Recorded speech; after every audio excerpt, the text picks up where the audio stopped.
I'm attorney Neil Schaus, and I represent victims who are injured or killed when they get struck by a police car.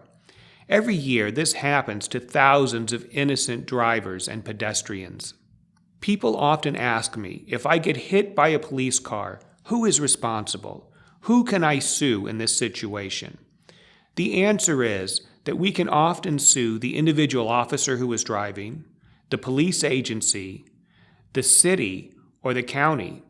Sometimes, if the police officer was chasing a suspect, we can also go after the suspect for creating the hazard. In many of these cases, we find that the police officer is speeding and driving recklessly, but not even responding to an emergency. He may be late for a lunch date and just taking advantage of the fact that he has a patrol car. Sometimes we find that the police officer was rushing to a call, but didn't bother to put on his sirens and overhead lights. And sometimes we find that the police are outright reckless as the suspects they are chasing. They speed through heavy traffic, they run red lights, they blow through intersections, and they drive the wrong way into oncoming traffic.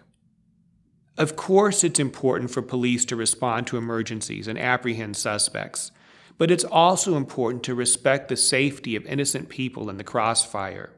And when that does not happen, that's where we come in.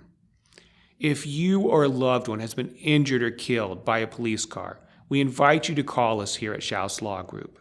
We can help you to get compensation for medical bills, lost wages, pain and suffering, and oftentimes punitive damages.